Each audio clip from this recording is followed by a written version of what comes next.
Everybody, welcome back to Bitcoin and Markets. My name is Ansel Lindner. Happy Freeform Friday. Happy Friday out there to everybody. Hope you're doing well. Not a ton of stuff happening in the Bitcoin space, but I did pull out one topic that I wanted to go over. We've been kind of discussing it in the Telegram group. So it is in regards to the SEC enforcement actions and how I'm kind of viewing that and how I think that will develop. So we'll read through a recent, I think it's called an amicus briefing that was put forth by the U.S. Chamber of Commerce in support of Coinbase and their, run in here with the SEC. So we're going to read through that a little bit, go through the Bitcoin price, and then see if my guys on Telegram have posted anything that they want me to go through. So, all right, let's share the screen. Get on with the show. This is bitcoinandmarkets.com, website where I put all of my content. This morning put out the podcast version of FedWatch, so check that out. You can sign up for the free weekly newsletter there or become a paid member to support my content. That's, this show is made possible by those people that support, so I appreciate everybody that supports the show over there. I am live streaming on YouTube, Twitter, Twitch, and Telegram, so you can find me on any of those platforms. Okay. Bitcoin chart. I posted a couple charts this morning in Telegram, guys, so I'm not going to redo that right now. Nothing has really changed all that much. Let me bring the moving averages back up on this chart. And you can see I'm bouncing to the dollar on the 100-day moving average. Let's see, where was the bottom of this, or the low was 26,100, and the 100-day moving average is 26,108. So not quite to the dollar, but it hit that 100-day moving average and has so far bounced. It is in this red box that I have been pointing out as I think the most likely place to bounce. I don't think we are going to continue down to the 200-day. I don't think we're going to re-enter any sort of bear market, but we shall see. We shall see. That is quite unlikely, in my opinion, but anything can happen. If we go to the weekly, we can see this also, the 200-week moving average. And let me take this box away because it's hiding under there. Same thing here. The 200-week moving average is 26,109. So $1 away from the 100-day, and also bouncing within $10 on this 200-week moving average. And in the history of Bitcoin, this is a very important level. Let's see if I can zoom out here. The 200-week moving average support, we had never broken down below it really, other than COVID, and then that quickly regained it on the next week. It was the bottom of the bear market in 2018, the bottom of the bear market pretty much back in 2015. So that 200-week moving average is pretty significant. We did touch it this morning, so we will see if my red box is working and we bounce up from here. Let's take a look at some other markets to see, or some other assets to see if we can get an idea of what might be happening out there and why Bitcoin is dipping right now. And the first one I want to draw your attention to is the dollar. I did post this as well on Telegram, so you can check that out, guys. But you can see this weekly candle. It is a new higher high. Let me go down to the daily. It'll look a little bit better. So I've marked out a few prior levels here. 2016 high back in 2016, and I think that's important because everyone's talking about de-dollarization and the dollar losing it is losing its purchasing power in a certain way. Okay, I'm not saying that it's necessarily due to money printing, because we can talk about that, but it is, back in 2016, that was the high. It was 103, and right now it's near the bottom of where the dollar is. Also, we had the COVID crash high. So if you go back to 2020, when there was all that panic, let me go back here and zoom in. I think I put this on the weekly close. So let me go back to the week. Sorry, guys, here. Okay, so I probably should have put that 2016 high at the weekly close as well, just to be consistent. But anyway, if you can see back here in 2020, the COVID high, there was panic in the market, massive dollar run or a flight into the dollar, and the dollar spiked up to roughly 102. And that's where we are today. Even after all of this de-dollarization talk, all of this stuff that we printed so much money, and it's still at this level today. But for our price action conversation, you can see we are breaking out in the dollar.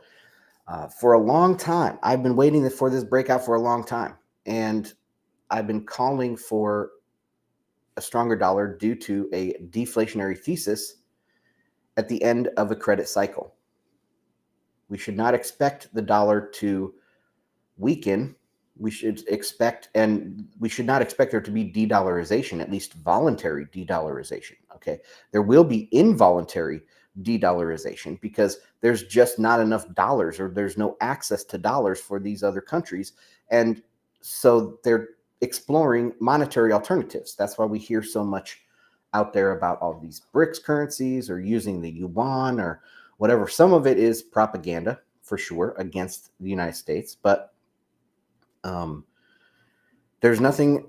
I mean, again, we're above the COVID crash high. We're barely below the 2016 high. And it looks like we have some sort of Adam and Eve here. And I'm just noticing this. So let me bring out my brush. And Adam and Eve looks like this, a spike and then a rounding bottom. And I will go ahead and share that with Telegram. And that's a common pattern that you see in technical analysis. So it'll be interesting to see if that plays out. But overall, I still don't expect the dollar to get any weaker. And perhaps we are starting to see a shift towards a stronger dollar. And that would affect the kind of narrative for Bitcoin, because Bitcoin is seen as an inflation hedge. And if we have the dollar spiking, the initial reaction is going to be a sell-off. But it's just the initial reaction. I don't know if I mentioned this after I hit record, but before the show, before we hit live, I was telling the guys on Telegram that I've been watching a lot of Hugh Henry stuff recently, and I watched a little bit of his interview he did with Jeff Schneider. And Jeff made a great point in there that, the Fed does the jawboning, right? And that's their monetary policy, is jawboning and expectation management. And that does have an effect on the market. The Fed coming in and saying they printed all this money, then people go out and act as if the Fed printed money, and that does have the initial effect. However, if there was real money printing, you wouldn't have transitory, quote unquote, transitory inflation. If you had real money printing, there would be something behind that initial reaction in the market. If it's just driven off jawboning and off speculation and off of, a belief in some mechanical workings of the Fed, which we now know since I've been saying this for a long time, that there's no mechanical workings of the Fed. It's all just based off mythology and belief. But that mythology and belief does not have the second and third order effects that actual money printing would, that actual rescuing the market would. So it's the same thing here. If the dollar is spiking, it is telling, like, the initial reaction is going to be, oh crap, that's bad for inflation hedges like Bitcoin. But Bitcoin is not really an inflation. It is an inflation hedge, but it is also a deflation hedge. And so there's not going to be a second, third order effect on the price of Bitcoin. As the dollar gets stronger, dollars become more scarce, or there's more of a dollar shortage, and people look for more monetary alternatives. So we'll probably, if the dollar does turn around here and start going higher, we're going to hear more talk about BRICS currencies. We're going to hear more talk about de-dollarization while the dollar is going up. And Bitcoin is right there for de-dollarization. So anyway, that is the initial reaction from the market. Let's take a look at the 10-year yield. You guys know this is one of my favorites, and up this morning, back to 3.44%, back into my gray band that I have been talking about for a long time. What does this tell me? This tells me that the system hasn't decided. The financial system has not decided. It's not panicking. We're still in somewhat of a wait and see. We're in a wait and see for recession. If this starts dropping dramatically, which most people anticipate, that is when you can start believing some of the fear mongering out there. But until the 10-year and like the 2-year and some of these others start moving dramatically, you should not be believing in the fear mongering. Now, I made a call on my Market Pro, so I do a premium newsletter as well over there on bitcoinandmarkets.com. And I put my kind of unofficial, I guess, I don't know exactly how to phrase it. I put my investment calls, and long bonds was one of them. So I do expect that the long dated bonds, like the 10-year and the 30-year stuff, I expect those yields to start falling, but not in an uncontrolled manner. So we'll see, at least until the end of Q3. Again, I'll bring back my seasonality argument that the end of Q3 tends to be when we see panics. So I think we see gently falling yields until possibly into Q3. And we see a building of the strong dollar narrative back. And we then see a rush towards monetary alternatives. And Bitcoin being in a bull market, we'll see exactly how that works for the Bitcoin price. Okay, let's take a look at oil. Oil back under $70, guys. Holy crap. Holy crap. If you've been a watcher of my content, you know I've been bearish on oil for a very long time. And I don't know of any other market analyst, macro person, at least none that I watch, that has been bearish on oil. Most of them have been fear-mongering about oil going to $200, $300 a barrel. And it's back under, well, now it's actually ticked back over 70, but it's right at $70 a barrel for US WTI.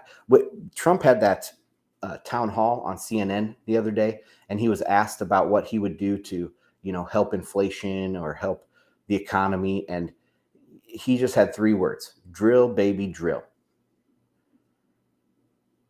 And that's how easy it would be. Imagine if we opened up the pipelines. Imagine if we opened up the land leases. Imagine if we did all this stuff. The U.S. the price of oil would drop. The economy would boom. Stocks would fly. No hard landing then. But anyways, let's keep going. What else do we have?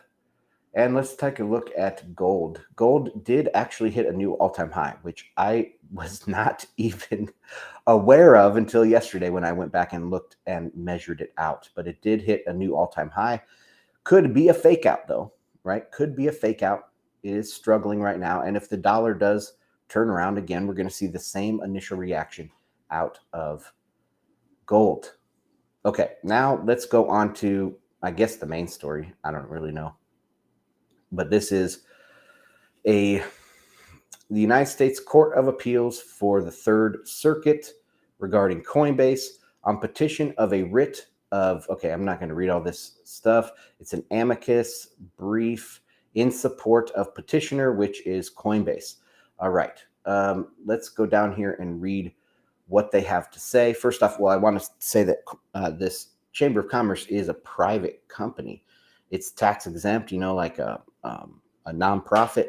but it's very significant. I think it says in here that they're the largest institution of their kind in the world. So it's a pretty significant person to have on your side, I would say, in this whole thing. Okay. It says the Chamber of Commerce of the United States of America is the world's largest business federation. So that's a pretty big deal. Let's see what they say. As it stands today, nobody knows for certain which digital assets, if any, are securities under federal law. Nobody. I mean, I'm going to be breaking in here a lot on this because I think that there is clarity. I've had clarity on this issue for a long time. I and other Bitcoiners have had clarity on this for a very long time. And it's not hard to understand what is going through the SEC's mind right now. But we will get into that. So nobody knows for certain. I'm pretty sure that Gary Gensler knows. I'm pretty sure that all of these people know in the back of their mind that they are all unregistered securities. I'm pretty sure everybody knows. Maybe not for certain, but I mean, 99% that all of these things are unregistered securities. Okay, that's no small question. It has immense implications for every person involved in the $1 trillion digital asset economy. And it is the threshold regulatory question from which all others flow. But remarkably, the Securities and Exchange Commission, despite proclaiming itself the primary regulator of digital assets, has refused to resolve this threshold question. That is incorrect. I mean, they have said on multiple times, the Howey test applies. The Howey test applies. And the fact that these people don't like that answer should tell you all you need to know. The fact that if the Howey test applies, then, and these people are moving offshore, that should tell you all you need to know. Right? And another fact that a lot of these scam tokens over the years, these altcoins, they were launched outside of the US on purpose. Ethereum launched in Switzerland, right? As I think like a nonprofit or whatever. They launched over there. EOS and all these other big scams, they launched outside the United States because they knew. It's not that nobody knows. Everybody knows. Okay, let's continue. The commission has instead offered a series of one-off enforcement actions supplemented by public speeches and other statements that one commissioner broadly described as, quote, confusing, unhelpful, and inconsistent. That was probably Crypto Mom. I'm not sure if that was her or not, but she is a shitcoiner. And it has refused to engage in any rulemaking or other systemic process to explain what its claimed authority means by eschewing all formal prospective processes. The SEC has also largely disabled the federal courts from reviewing the extremely contestable legal arguments underlying its expansive claimed authority. This strategy subverts basic tenets of due process, administrative law, and good governance. It amounts to a campaign to, quote, punish digital asset firms for allegedly not adhering to the law when they don't know it will apply to them. Okay, well, act as if it does. I'm not supporting the SEC, and I should have given this disclaimer right up front because a lot of people will say that I'm a cheerleader for the SEC or whatever. But no, there's a reason for decentralization. There's a reason this doesn't apply to Bitcoin. There's a reason Bitcoin was designed the way it was. This is grown-up conversation, okay? You have to have decentralization. You can't just break the law and not think that they're going to come after you, even if you don't agree with the law. I don't necessarily agree with the law, but that is the law, okay? There are consequences for your actions. And what was I going to say up here? Sorry, I lost my train of thought. About the process that the SEC is doing here.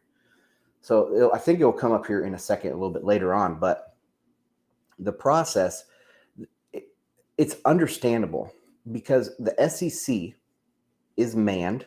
They have their, however many years, it would be about 90-year history, right? That they have done stuff a certain way. They came in after stocks and shares and all this stuff were a thing for a long time, hundreds of years. They came in and said, we're going to set up this thing, and now everybody knows the rules. And people now, they graduate from with their professional degrees. The lawyers have this, the bankers have this, the wealth advisors have this. Everybody knows the rules. Okay. And so they don't really have to rely too much on going after everybody. They rely on the system as it's set up. They rely on that lawyer advising his client, dude, that's illegal. Or the investors that want to invest in a seed round, dude, that's illegal. We can't invest in you.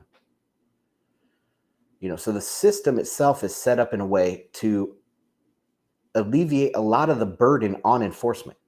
Then they go after the most blatant ones. Hopefully they do. Of course, some of them slip through the cracks, and a lot of them do. And there's conflict of interest and there's corruption. I get it. Okay. But my point is that they're not going after every single thing that people think up. Like somebody in Silicon Valley, they have this great idea for some company, and they're going to sell some illegal shares or whatever. And they don't have to go after them because that will never happen. Everybody with a stupid idea can launch an altcoin. And they have to go after tens of thousands of dummies that just launched their own token? No. They don't have the resources to do that. So my opinion is that they're trying to make a precedence with a court case against Ripple. Is a good one to go after because Ripple is just a complete scam. Obvious complete scam. But we'll see. It's taking longer than people expected. And that precedence will then inform professionals and investors, VC investors, and whoever, that this is what the rules are now. But at the same time, they've been clear. Howey test, if it doesn't pass the Howey test, it's a security. Okay. All right. Let's continue with this.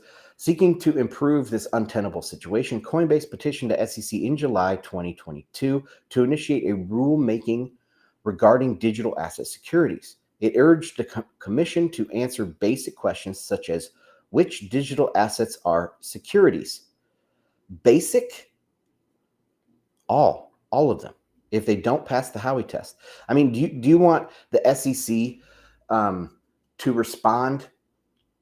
Make a Excel spreadsheet with 20,000 tokens and go through and say each one of these is a security? No, they're just going to say if it doesn't pass the Howey test. Stop crying. More than 1,700 commenters, including the chamber, echoed Coinbase's call. The SEC has expressed no interest in addressing Coinbase's requested rulemaking. Rather, the commission's chairman has asserted that the securities laws are unambiguous, that is correct, and applied to blockchain-based digital as applied to blockchain-based digital assets. Yet, despite constructively denying Coinbase's petition, the SEC has refused to memorialize its decision in a formal response, as Coinbase's petition for I think that's a legal term, explains this months-long recalcitrance violates the SEC's obligation to timely respond to petitions for rulemaking and warrants relief. The chamber submits this amicus brief to elaborate on this factor that renders relief particularly necessary here. Quote, the consequences of the agency's delay. Courts have identified the consequences of delay as, quote, perhaps the most critical consideration in addressing whether delay has become unreasonable. And this case is clearly one where, quote, injury likely will result from unavoidable delay. I don't think so. I mean, it depends what you talk about as injury. You know, the people that lost money in FTX and Terra Luna and Celsius, they were injured. They were injured.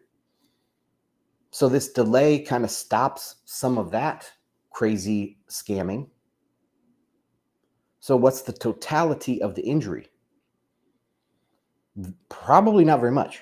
You know, they always talk about the innovation that we're missing out on. There's no innovation that we're missing out on. Okay.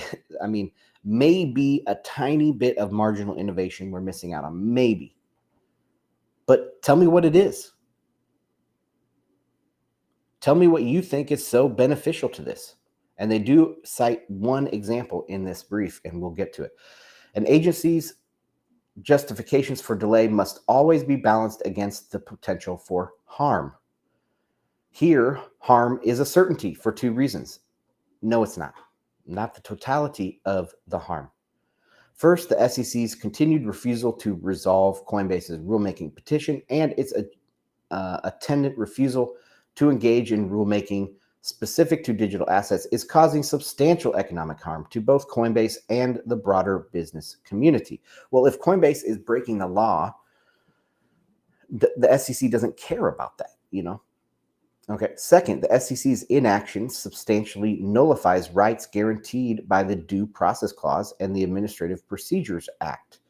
For both reasons, the court must act to make certain that what can be done is done. Okay, and a lot of this is legal stuff, and obviously I'm not a lawyer, but when they state something about the harm or the innovation, then I can speak to that. Okay, the SEC's delay is causing great economic harm. Regulatory uncertainty chills economic growth and innovation. Legal uncertainty deters productive conduct and stifles innovation, a reality the courts have long understood. Quote, vague laws operate to inhibit protected conduct by inducing citizens to steer far wider of the unlawful zone than if the boundaries of the forbidden area were clearly marked. Quite understandably, very few people want to, quote, bet the farm and put themselves at risk of substantial liability. Yes, and that's what the SEC is banking on. The Howey test is quite clear. This is particularly true in the business community. As the SEC has elsewhere acknowledged, quote, companies and investors alike benefit from clear rules of the road. Without clarity, firms are left to guess whether, quote, they are in compliance with applicable laws or need to be in compliance with them at all, making it difficult for them to operate for fear of an enforcement action. Now, this would not apply to Bitcoin businesses, right? It would not apply to somebody that is truly decentralized, you know, open source. You drop your code, you have a fair launch, and you go with it. But no, these things are centralized. They're centralized securities. And I guess in this case, Coinbase was knowingly selling obvious securities, unregistered securities. It's completely obvious, people. Okay, let's continue here. Before I continue, we said this all along. Bitcoiners said this all along. Coinbase started going down this road. They were the one that was not the shitcoin casino for a long time. And then it almost was like they begrudgingly started adding a few coins, you know, Ethereum and Litecoin. And then boom, the floodgates broke open and they were teaching people inaccurate crap about blockchain and the quote unquote innovation. Because I think they were missing out. They felt like they had FOMO because Poloniex and all of these other exchanges, Bitfinex and whatever, they were offering all of these altcoins. And so Coinbase had to keep up with the Joneses and do the same thing. Unfortunately, they got themselves into a whole bunch of trouble here. The digital asset industry offers a case study for how regulatory uncertainty undermines innovation. I will be very happy to hear this argument. Before the commission began rattling its saber, the industry grew quickly, reaching $1 trillion in market capitalization in early 2021. Whoop-de-frickin-do. How much of that was FTX induced? How much of that was Terra Luna induced? How much of that was Three Arrows Capital? How much of that was pure and utter fraud? And now that they're rattling their saber, fraud is dried up for a lot of it, not all of it. Obviously, there's still altcoins out there, but a lot of the excess has been dried up. And all they had to do was rattle their saber. Okay, but the current commission fostered uncertainty. Oh, sorry, let me read that with a different emphasis. But the current commission fostered uncertainty has lowered the industry's growth ceiling by discouraging further investment in digital asset endeavors and inhibiting broader adoption of digital asset products. Yeah, and I unfortunately, Bitcoin's wrapped up with this, but this isn't necessarily a bad thing. It's not necessarily a bad thing. Digital asset endeavors like Terra Luna or FTX. Yeah. For example, a recent survey of traditional hedge funds found that the majority were not investing in digital assets, and fully 83% of these firms cited regulatory uncertainty as the reason for not doing so. Okay, because 83% of these people are smart and they can see that these are obvious unregistered securities. And they think, the SEC's got to crack down sometime. When is the SEC going to crack down? How are they going to crack down? It's regulatory uncertainty, but not if these things are legal. These things are illegal. It's how they're going to be cracked down on. This regulatory cloud puts digital asset companies to hard choices, leaving them to bear unacceptable risks despite good faith efforts at compliance. Industry confusion about the rules and whether they can ever be satisfied hampers innovation. Like I said, post the open source library, post the open source protocol, whatever, fair launch, do it. Just do it. That's the way. This is the way. They don't, innovation, like innovation of scams. And I've said that, the space, what the altcoin space has innovated is combining a bunch of different types of scams into one. So you have a pyramid scheme, you have a Ponzi scheme, you have an affinity scheme, and probably other characteristics in there from other types of scams, all wrapped into one in each token. So that's the innovation.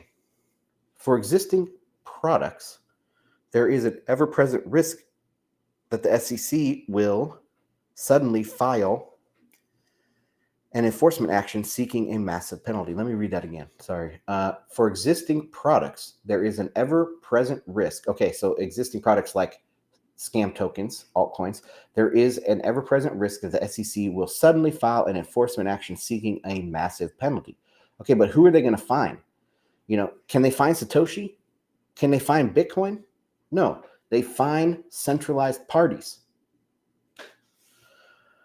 In one recent action, for instance, the SEC punished or asserted violation of its registration requirements by not only ordering 30 million in penalties, but enjoining the company at issue from ever offering a staking service in the United States, registered or not. All right. As a result, digital asset companies have no choice but to consider the possibility of relocating or refocusing abroad, abandoning U.S. operations in favor of countries with more favorable regulatory environments.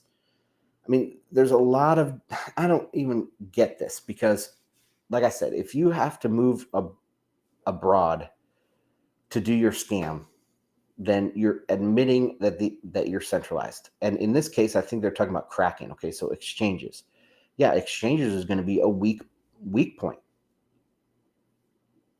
That's definitely true.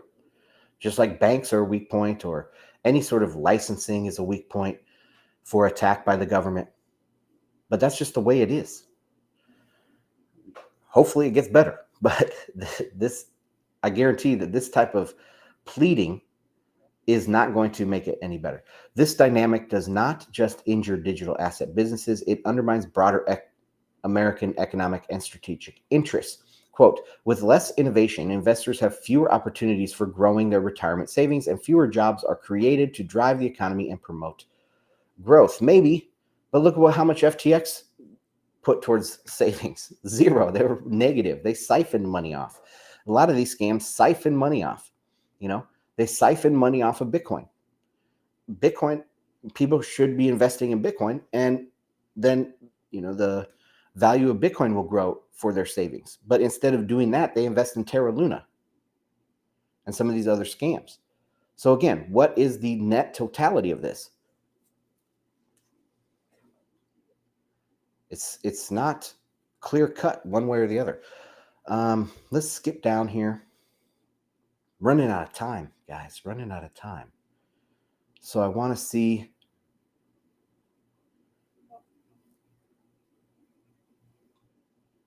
Man, I should have done this when I had more time to go through the whole thing. What am I wanting to search here? Benefits. Okay, so this is what they say are the benefits that they provide. Americans lose out on the practical benefits that digital asset products can provide.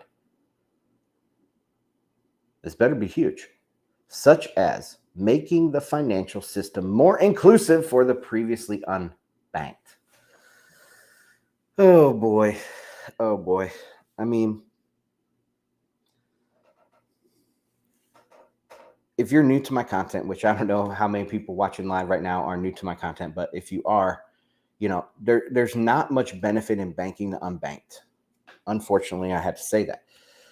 I mean, there's benefit in creating a system that allows people to accumulate wealth. That is true. But just banking the unbanked is not a benefit, really. Think about this. Like, one reason why people are unbanked, or they're in the United States, let's say you are, in the bottom percentile, whatever, quintile, or whatever, however you want to say that. Most of the time, that's because you're bad with money. That's the blunt, honest truth. Okay, most rich people are rich because they're really good with money, or they're good in business, or they're good at something valuable. Yes, there's corruption. Absolutely. Hunter Biden shouldn't have what he has. But that's a minority, a huge minority. Most of the rich folks are rich because they're good with money, or good with business, etc. Most poor people don't have money because they're bad with money. So or they have no skills. If you give them access to banking services, what's to say they're not just going to turn around and lose that money, invest in a scam, give it to Doquan or SBF, right? Alameda. They don't have the ability to discern what's a scam and what's not. So if that is, then that's the only one that they give here that I saw reading through this. That's the only example of a benefit that this digital asset products can provide, and it is being more inclusive and banking the unbanked. Is ridiculous argument. Anyway, guys, sorry I have to run. So that was a short Friday live stream. I do these live streams Monday, Wednesday, Friday, also live on Thursdays with Bitcoin Magazine. I will be down in Miami, so if you are there, hit me up on Twitter. My DMs are open. And what else? Check out bitcoinandmarkets.com, support my work. Appreciate everybody for cutting it up over there on Telegram. And that's going to do it, guys. Have a good day. Bye.